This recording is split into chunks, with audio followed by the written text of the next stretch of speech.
Մոսկվան առաջին անգամ արձագանքել է Հայաստանում անցկացված եվրոպական քաղաքական համայնքի գագաթնաժողովին, որի ընթացքում պարբերաբար հակառուսական հայտարարություններ էին հնչում։ Արտգործնախարարության պաշտոնական ներկայացուցիչի շուրթերով է Ռուսաստանը խախտել պաշտոնական լռությունը։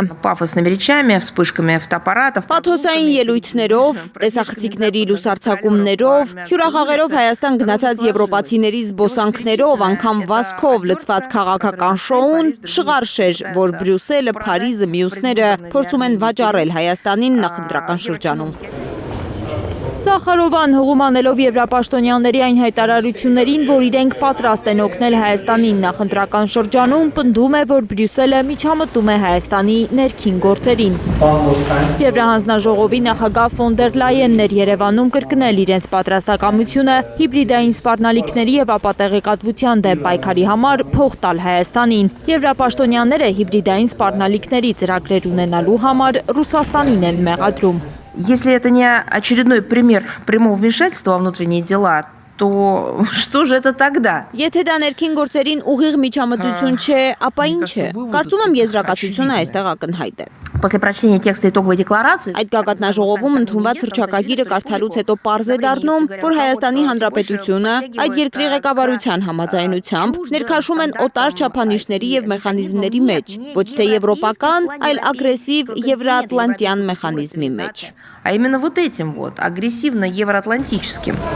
Սախարովայի խոսքով սա նշանակում է, որ Հայաստանին տանում են հակառուսական ճամբարում տեղավորվելու անդառնալի ճանապարհով։ Курс армянских властей рано или поздно приведет к необратимому вовлечению Еревана в антироссийскую линию Брюсселя. Հայաստանի իշխանության այդ քաղաքական ուղղվածությունը վաղ թե ուշ կհանգեցնի Բրյուսելի հակառուսական գծին անդառնալի ներգրավման, դրանից բխող բոլոր քաղաքական տնտեսական հետևանքներով Հայաստանի համար։ Странно, что это никто не понимает. Vive l'Arménie, vive la France, vive Gyumri! Ռուսաստանի արտգործնախարարության պաշտոնական ներկայացուցիչը վստահեցնում է, թե եվրոպացիները միայն իր բառերով PR ակցիաներ են արել Հայաստանում ու հեռացել, Ուրեմն տեսեք, ոչ մի օգուտ չտալով մեր երկրին։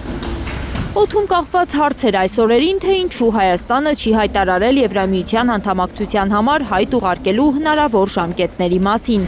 Փաշինյանն այսօր պատասխանել է այդ հարցին։ Երկիրը միջև չհամապատասխանի Եվրոպական միության ստանդարտներին, այդ երկիրը չի կարող Եվրամիության անդամ դառնալ։ Այսինքն ինչի համար ենք անիմաստ աղմուկ բարձրացնում։ Մենք հիմա ընդհակառակ ուզում ենք կենտրոնանանք բարեփոխումների օրակարգի վրա, որ մեր երկիրը անկեղծորեն, լիարժեքորեն իրականում համապատասխանի ստանդարտներին։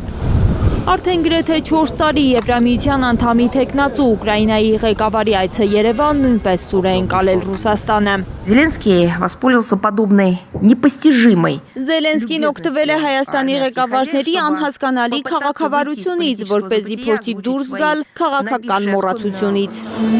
Զելենսկիի այցին անդրադառնալով Հայաստանի ղեկավարն այսօր հիշեցրել է 3 տարի առաջ արած իր հայտարարությունը, որ Հայաստանն Ուկրաինայի հարցով Ռուսաստանի դաշնակիցը չէ։ Մենք Ուկրաինա հումանիտար օգնություն ենք ուղարկել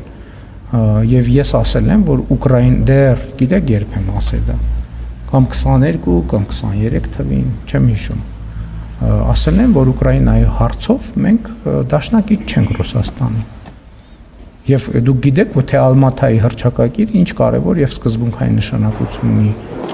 Մոսկվան հակառուսական է համարում Երևանի վարած քաղաքականությունն ու հիշեցնում, որ Հայաստանի ղեկավարությունից Ռուսաստան վերջին այցերի ժամանակ վստահեցումներ են լսել, թե Ռուսաստանի դեմ որևէ քայլ չեն անի։